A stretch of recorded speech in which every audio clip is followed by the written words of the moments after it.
Right now, Telkom plans to retrench 15% of its workforce in its latest round of restructuring.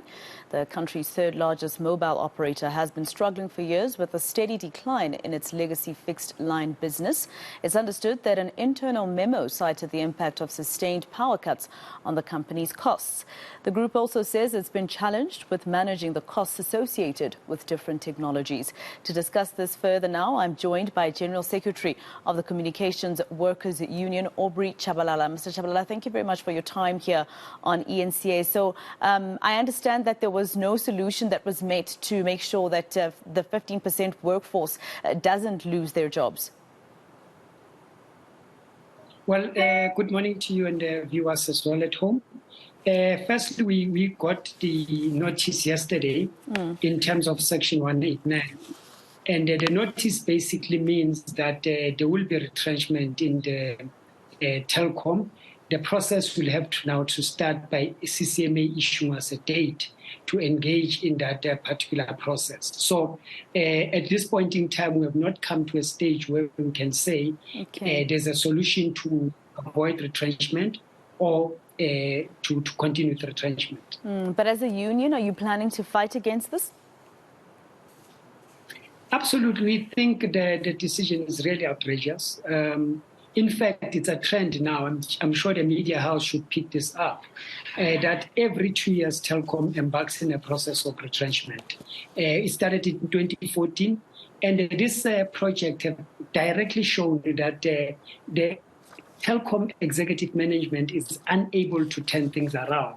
In fact, Sipho Masego's strategy has always been the disposal of company properties and cutting of jobs, and therefore making what we call an artificial profit in a process.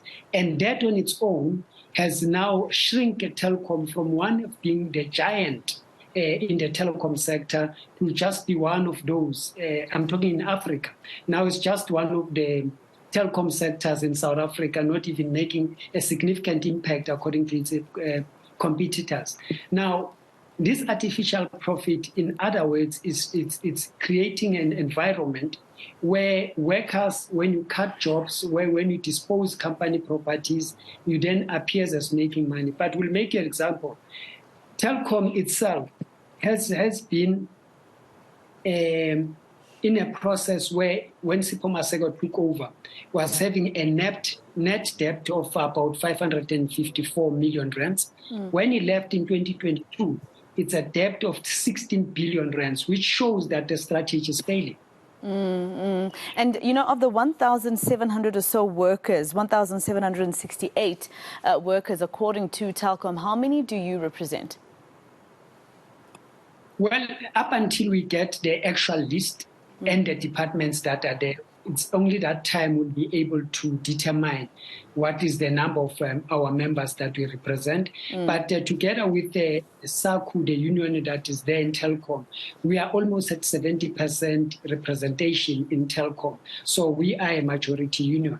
That is very important. But also that 1,700 is not actually the correct figure because it's Telkom and subsidiary companies. So you have the small end. This morning, we just received the BCX talking about 200 and odd numbers. We've also have the Gyro, we have the PEX. So the number is way above 2,000. So it's not just only on Telkom and the Gyro that is facing retrenchment, but others as well. Mr. Tshabalala, you were mentioning Mr. Sipho Masego and the fact that you believe that his strategy obviously didn't work, according to you, for Telkom. One of the reasons that the company gives for these particular retrenchments, or this part of the Section 189 restructuring process, is load shedding. They're saying that it has impacted very negatively on the business. So I'm guessing you don't buy that because you believe that the problems have existed prior to this bout of load shedding we've been receiving now. I'm glad you've asked that question. In fact, there is three new excuses. It's load shedding, it's lockdown, COVID, and of course, it's the issue of spectrum. But the rest of they have about 15 points that they make are the same of 2014, 2016, 2018, 2020, and now 2023. Now, the shift is only on those three. And on the spectrum, what is very strange is that Telkom all these years has been complaining that it's not getting a spectrum. The government must release a spectrum so that it's able to expand its business. This time around, it's saying the release of a spectrum has impact on the business because it gives competitors much more mileage in terms of the data. So you can see that it's over and over a shifting target. So the point is, every 2 years, Telkom will embark on retrenchment. And I can guarantee you now, if we go with the same trajectory, in 2025, we'll be sitting here discussing the very same retrenchment process. Mr. Tshabalala, do you guys have a date in terms of the CCMA and all the talks? When does that officially start between unions and Telkom? Well, we will be waiting for CCMA to issue a date. Normally, they do move swiftly when there's a retrenchment of this magnitude. So we anticipate to receive a letter from any time now from the CCMA commissioner to give us the date to say they are going for retrenchment. Your thoughts on the current CEO of Eskom? You obviously don't rate the previous one, but the current one? Well, when there was a new CEO appointed, it was a breath of the fresh air, if I may say. But our fears now, it seems like it's following the same footstep of his predecessor. So we have not yet measured him, but this is the first introduction on how he comes into the space with the same excuses that have been made by his predecessor.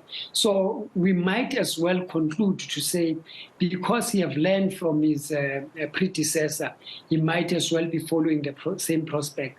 Our biggest fear is that one of the major shareholders, which is government, is just standing there as an innocent bystander, as if it's not involved, but it's enjoying the benefits of the dividend at the expense of the workers of South Africa, at the expense of the infrastructure of the South Africa that was built over the years that should have been taking us forward. This is at the expense of the cheaper tariff data prices. The country has been complaining that we one amongst the highest tariff paying on data in the world. And Telkom should have been championing this process. But we don't see that. We see few individual elites pocketing massive bonuses for themselves, and the rest of us are just waiting there to be spectators of this play.